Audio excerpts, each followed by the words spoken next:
নতুন ভোর আসে, সময় একমাত্র এই বান্দা কয়ে গেছিল আমরা মানুষ বাংলাদেশকে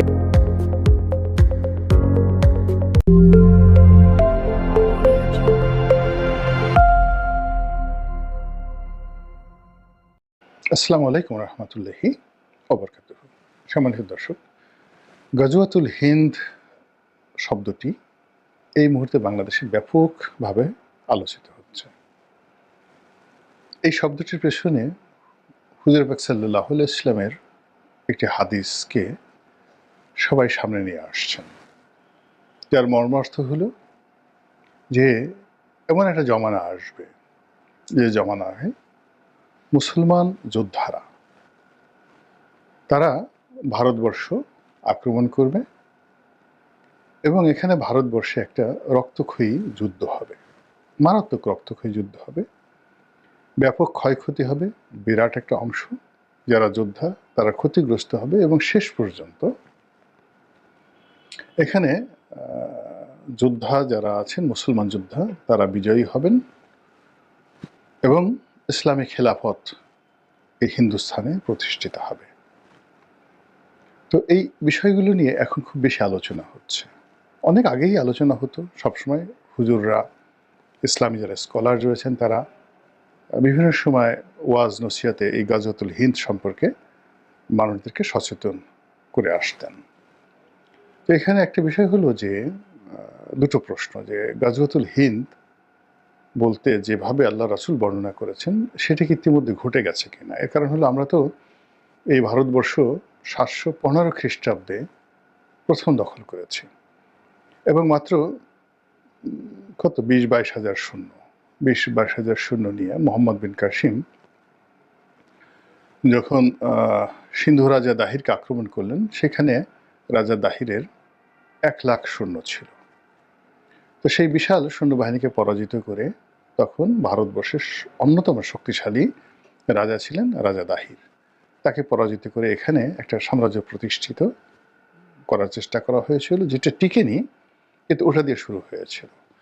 আবার পরবর্তীতে যখন সুলতান মাহমুদ সেই ভারতে বারবার তিনি আক্রমণ করতে থাকলেন এবং ওই আক্রমণের সুযোগে অসংখ্য আলেম ওলামা পীর মাশায়েখ পুরো ভারতবর্ষে ছড়িয়ে পড়ল এবং সুলতান মাহমুদ এখানে কোনো স্থায়ী রাজত্ব করেনি, তিনি শুধু আক্রমণ করে গেছেন এবং মুসলমানদের সম্পর্কে ওই সময়টাতে হিন্দু রাজন্যবর্গদের মধ্যে যে ভয় আতঙ্ক তৈরি হয়েছিল, এর কারণ হলো তাকে, যাকে বলা হয়, মোকাবিলা করার জন্য সর্বভারতীয় হিন্দু রাজারা মহাভারতের জমানাতে যেভাবে একত্র হয়েছিল ওভাবে একত্র হয়ে তারা চেষ্টা করেছে, কিন্তু একটিবারের জন্য সুলতান মাহমুদকে তারা পরাজিত করতে পারেনি।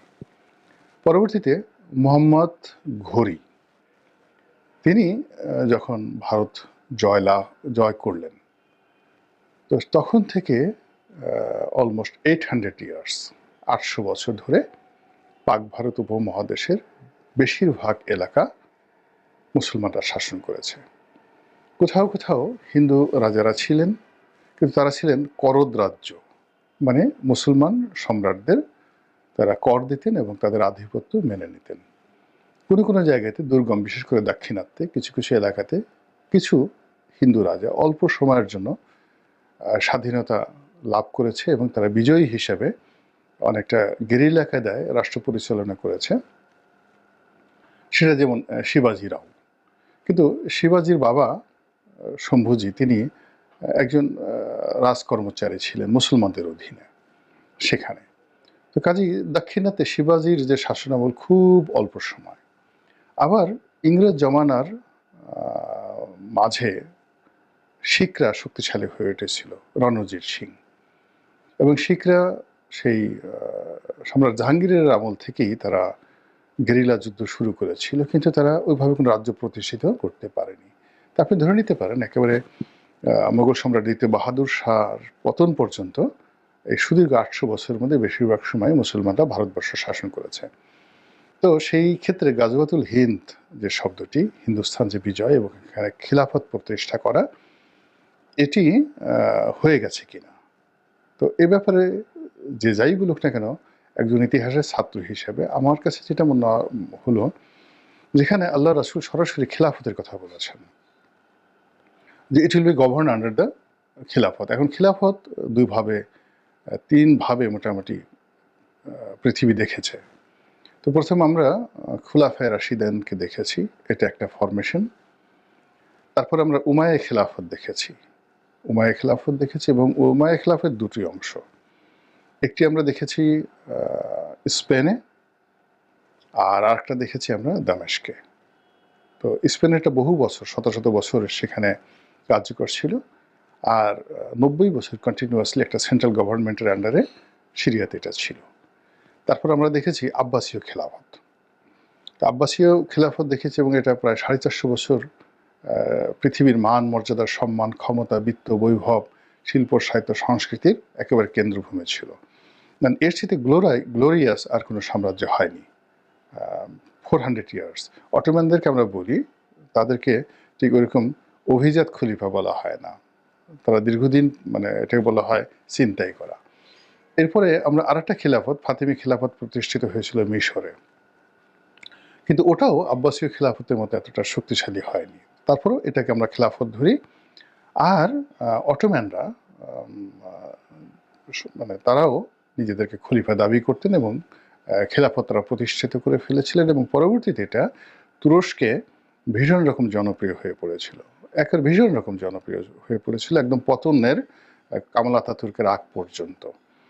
তো এই যে টোটাল 6টি খেলাফত, এবং আমাদের ভারতবর্ষে কিন্তু এই তুরস্কের যে খেলাফত প্রতিষ্ঠা করার জন্য প্রথম মহাযুদ্ধের সময় সমস্ত ভারতীয় মুসলমানরা ঐক্যবদ্ধ হয়ে পড়েছিল, এবং তখন থেকে তারা এই গাজওয়াতুল হিন্দ সম্পর্কে জানতেন। তো কাজেই অতীতের যে রাষ্ট্র, ইসলামী রাষ্ট্র, সেটা মুসলিম সালতানাত বলেন কিংবা মুঘল ডাইনেস্টি বলেন, পুরোটাই ছিল একটা ধর্মনিরপেক্ষ রাষ্ট্র। তারা কখনোই ইসলামকে বা খিলাফতকে তারা প্রাধান্য দেয়নি। এমনকি আমরা যে সম্রাট আওরঙ্গজেবের কথা বলি, অত্যন্ত কনজারভেটিভ মুসলিম ছিলেন, কিন্তু তার রাষ্ট্র ব্যবস্থা ছিল একেবারে ধর্মনিরপেক্ষ। তার বড় বড় রাজকর্মচারী থেকে শুরু করে সবাই হিন্দু ছিলেন। তো রাষ্ট্র পরিচালনা একরকম ছিল, তার যুদ্ধনীতি একরকম ছিল, আর তার যে ব্যক্তিগত জীবন, ওটা তিনি একেবারে, তাকে জিন্দাপীর বলা হতো, তিনি সেভাবে জীবনযাপন করতেন। কিন্তু কখনোই তিনি খেলাফত প্রতিষ্ঠা করতে চাননি, কোনো রকম হয়নি। তো সেক্ষেত্রে যদি আল্লাহ রাসূলের এই হাদিসের খেলাফত অংশটি আপনি গুরুত্ব দিতে চান, তাহলে গাজওয়াতুল হিন্দ এখনো পর্যন্ত হয়নি। এই গেল একটা। 2 নম্বর হলো যে এখানে গাজওয়াতুল হিন্দের সঙ্গে সঙ্গে একটা কিয়ামতের কথাবার্তা আছে, এবং গাজওয়াতুল হিন্দের সাথে সাথে সিরিয়া, মধ্যপ্রাচ্য এবং অন্যান্য দুনিয়ার বিভিন্ন কাহিনীর বর্ণনা করা হয়েছে। সেক্ষেত্রে মনে হচ্ছে যে আমার যেটা ব্যক্তিগত অনুভূতি, সেটা হলো যে আল্লাহ রাসূল যেভাবে বর্ণনা করেছেন, সেই গাজওয়াতুল হিন্দ এখনো আসেনি। সুতরাং এটি আসবে, এবং এটি আমাদের যারা মুসলিম সম্প্রদায়, আমাদের জন্য একটা বিবর্তন, আর ভারতের জন্য কিন্তু আর একটা হিসাবপত্র। যেভাবে ধরুন আমরা দাজ্জালের কথা বলি, দাজ্জাল আমাদের জন্য এক ধরনের আতঙ্ক, কিন্তু ইসরায়েলের জন্য দাজ্জাল কিন্তু একটা মুক্তির পথ। তারা দাজ্জাল এর জন্য বসে আছে, কবে দাজ্জাল আসবে, দাজ্জালের অধীন তারা সারা পৃথিবী শাসন করবে, ইহুদিরা। তো এই যে এরকম একটা অবস্থা চলছে, এবং এখানে মূল ব্যাপারটা হলো যে আল্লাহ রাসূল কতগুলো বিষয়ে ভবিষ্যৎবাণী করে গেছেন আজ থেকে 1400 বছর আগে, যা টু দি পয়েন্টে হুবহু ঘটেছে। কোরআনে কিছু বলা হয়েছে, আর তিনি হাদিসে অনেক কথা বলেছেন। যেমন রোমের পরাজয়, তারপরে পারস্যের পরাজয়, এটা সূরা রুমে স্বয়ং আল্লাহ ঘোষণা করেছেন। আবার তিনি তার হাদিস দ্বারা যেভাবে পারস্য সাম্রাজ্যের পতন মুসলমানদের হাতে হবে, এটা খন্দকের যুদ্ধের সময়টাতে তিনি পাথর সরাতে সরাতে যেভাবে তিনি বলছেন যে পাথরের স্ফুলিঙ্গ, তিনি যখন শাবল দিয়ে পাথর কাটছিলেন তখন সেখান থেকে আগুন বেরোচ্ছিল, এবং তিনি বলছেন এই আগুনের মধ্যে আমি মুসলমানদের হাতে পারস্য সাম্রাজ্যের পতন দেখতে পাচ্ছি। তো এখন আপনি যদি ভুটানও না, আমাদের বাংলাদেশে যে কোনো একটা ইউনিয়ন পরিষদ, তার চেয়েও কিন্তু ছোট ছিল তখন মদিনা রাষ্ট্র। সাকুলে সেখানে 5 থেকে 6,000 লোক বসবাস করত, এবং মদিনার আশেপাশে মিলিয়ে ইহুদি মুসলমান সব মিলিয়ে বিশাল যে এলাকা আপনি যদি ধরেন এরকম 6 থেকে 7,000, বাট মদিনা শহরে 3,000-এর বেশি লোক ছিল না, একটা পাকা বাড়ি সেখানে ছিল। তো এইরকম একটা জায়গাতে একটি অংশের নেতা, অর্থাৎ মুসলমানদের নেতা আল্লাহ রাসূল সাল্লাল্লাহু আলাইহি ওয়াসাল্লাম, তিনি খন্দকের যুদ্ধ করছেন, এবং সেই যুদ্ধে সাকুলি মুসলিম বাহিনী ছিল 1,000-এর মতো। 1,000-এর মতো, অর্থাৎ বদরের যুদ্ধে 360 জন, উহুদের যুদ্ধ 900 থেকে 1,000, আর খন্দকের যুদ্ধ এরকম 1,000-এর মতো বাহিনী ছিল। তো এরকম 1,000 লোকের একজন নেতা। তো এটা আমাদের এখন বাংলাদেশের প্রেক্ষাপট যদি জনসংখ্যার দিকে চিন্তা করেন, তাহলে কি মনে হবেন? তিনি বিশ্বের সবচেয়ে পরাশক্তি, যাদের ওই মুহূর্তে হয়তো 5 লাখ সেনাবাহিনী ছিল। রোমানদেরও 5 লাখ সেনাবাহিনী ছিল শুধু সোলজার, আর পারস্যেরও মোর দেন 5 লাখ সৈন্যবাহিনী ছিল, মোর দেন 5 লাখ। এরকম একটা ডাইনেস্টি, ওই মুসলমানদের 1,000 সৈন্যবাহিনী তাদের হাতে পতন হবে, এটা বিশ্বাস করা তো এটা কত বড় ইমানি একটা ব্যাপার। তো তিনি বলেছিলেন যে পতন হবে, এবং বেশি দিন লাগেনি।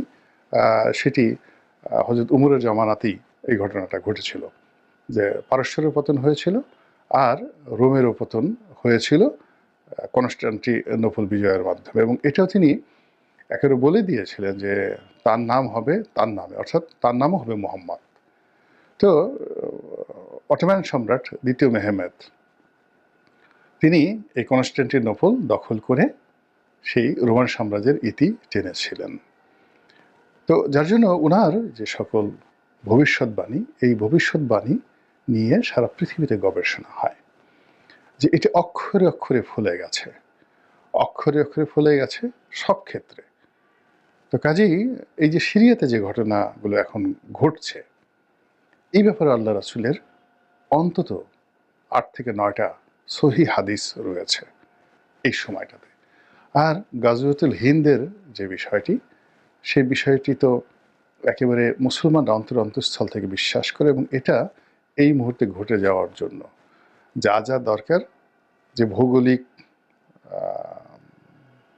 সমীকরণ দরকার, যে রাজনৈতিক সমীকরণ দরকার, যে অর্থনৈতিক সমীকরণ দরকার, যে সময় দরকার, পরিবেশ এবং পরিস্থিতি দরকার, সব কিছু একেবারে মনে হয় যেন একটা গাজওয়াতুল হিন্দ হওয়ার জন্য আল্লাহ রাব্বুল আলামিন তৈরি করে দিয়েছেন।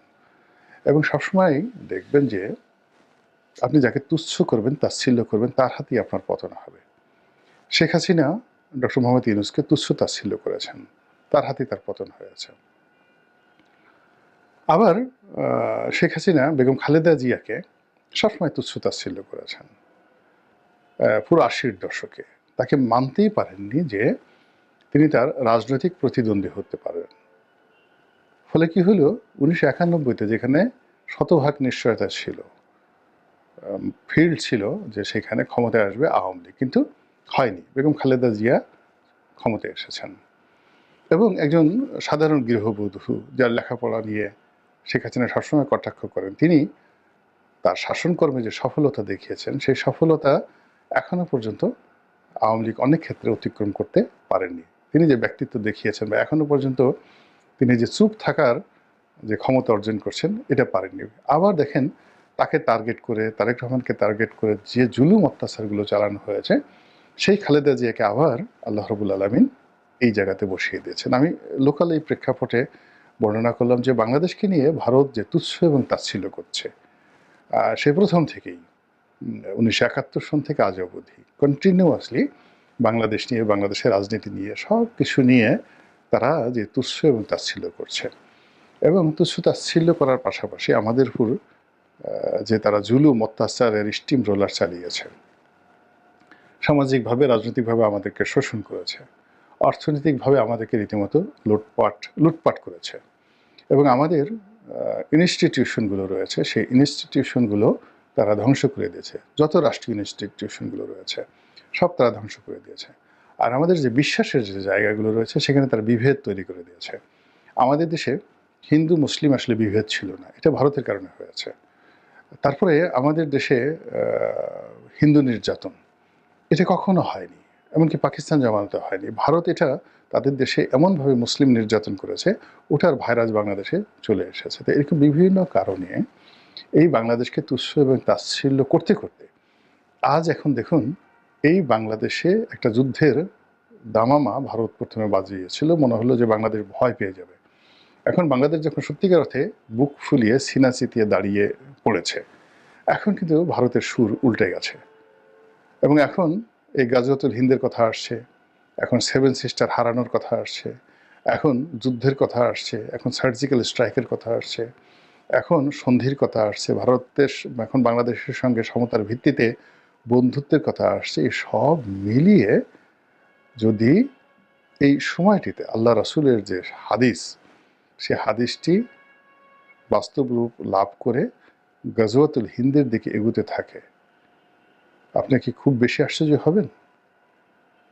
আমি আশ্চর্য হব না। এর কারণ হলো আমাদের প্রায় সব কিছুই প্রকৃতি নিয়ন্ত্রণ করে। আবার প্রকৃতি বলতে যা বোঝায়, মুসলমান বিশ্বাসে এটাকে মহান আল্লাহ রাব্বুল আলামিনের হুকুমত এবং সিদ্ধান্তকে বোঝায়। আমরা কেউ আল্লাহর হুকুমের বাইরে যেতে পারবো না। আল্লাহ হেদায়েত দান করুন এবং তার জমিনে আমাদের সবাইকে নিরাপদ রাখুন এবং মুসলমানদেরকে বিজয়ী করুন। আসসালামু আলাইকুম রহমতুল্লাহি ওয়া বারাকাতুহু।